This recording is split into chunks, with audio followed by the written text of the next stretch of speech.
Hey again, it's me, Boo. And I'm back with a review on one of my favorite houses, another fragrance from one of my favorite houses, and that's Atelier, and this is Rose Anonyme. I love these little bottles, these 1 ounce bottles. They're just perfect for me. This one is one that I had to kind of warm up to, which really surprised me with the Atelier house because I have Vetiver Vital, love it. Um, uh, Maestro Patchouli, am falling in love with it. I'm not quite there because that's kind of a patch for spring and summer, I think. But I'm getting there. I really respect it. I have Vanilla and Sensei, love it. Ombre Nu, love it. I've smelled the oolong, and I'm kind of warming up to it. Probably will get some of it as well. And I think it's Dame Blonde. I really like too. I think that's the name of it. Anyway, might be mixing up some houses here, but anyway. Anyway, I've sniffed quite a few from this house, and I really either really respect or love the fragrances. There's not a lot of gray area there. So this one, it really surprised me that I had to warm up to it. And this is, like I said, Rose Anonyme.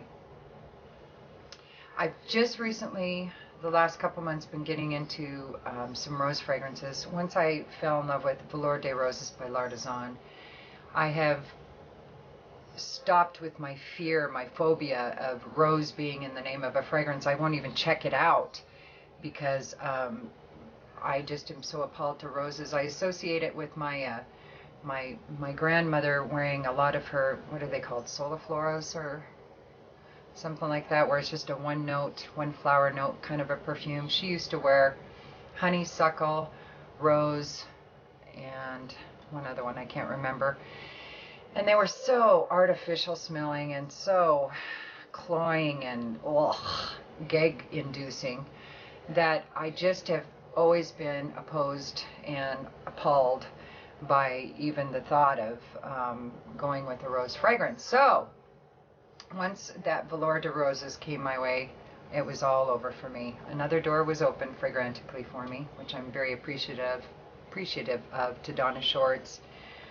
She sent me some small decant of that Velour des Roses by L'Artisan, and oh my gosh, it's a patchouli, rose, plum, holy trinity.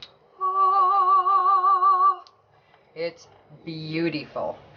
And so now I'm really into its nice whole new world of fragrances that I've just recently started getting into, because like I said, if it had the word rose in it, I was like, ah, back, demon spawn from hell, stay from thee. But now it's like, oh, come here, let me sniff you. So that's where I'm at with the roses. And so the Rose Anonyme surprised me. I had to warm up to it because favorite house becoming a favorite note, Rose, Atelier together, hello, bing. And it wasn't quite that way. It's a very manly rose, I think, masculine rose, because it's a very spicy, peppery kind of a rose to me. I'm not sure what it is, but to me it's like, it's like as if you were smelling some flash-dried roses. I mean, just really quickly dried. I'm not talking about old dried roses. To me that has a different smell, a habanita kind of a smell by Molinard. This has still a hint of freshness, but it's a very dry rose. And so it's like you're smelling some flash-dried roses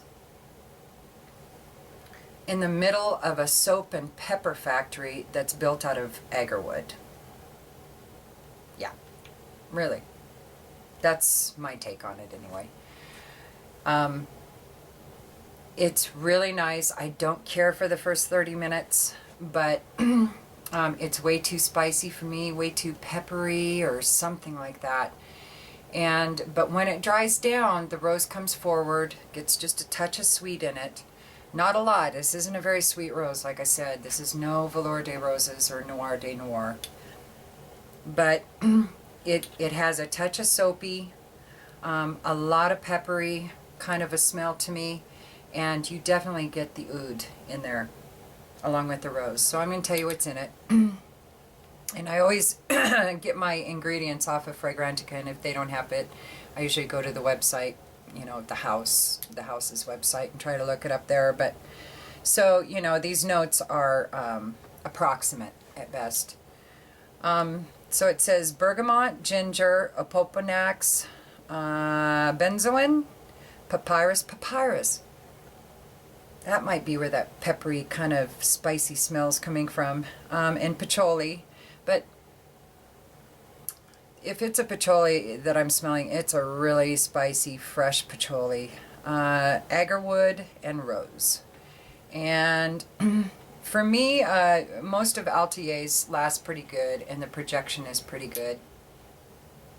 This one, it's actually pretty beastly for the first couple hours, but then it comes close to the body. And I'm kind of grateful for that, because I'm not crazy about almost half of that first beastly couple hours. So people here, it's all over the place as far as what other people have voted, from poor to long lasting as far as its longevity, and from soft to enormous on its projection and sillage. So it's all over the place. Let's see if anybody says it smells similar to anything. No, they don't.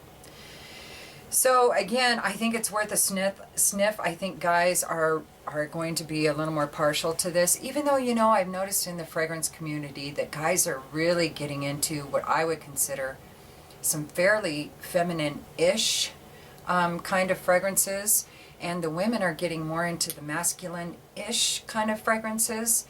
So excuse me if I'm not being PC, you know, I don't mean to use masculine and feminine in old terms, you know, but I'm just talking about this probably would appeal more to men than women. And we'll just leave it at that. Anyway, y'all have a good day, and I'll talk to you soon.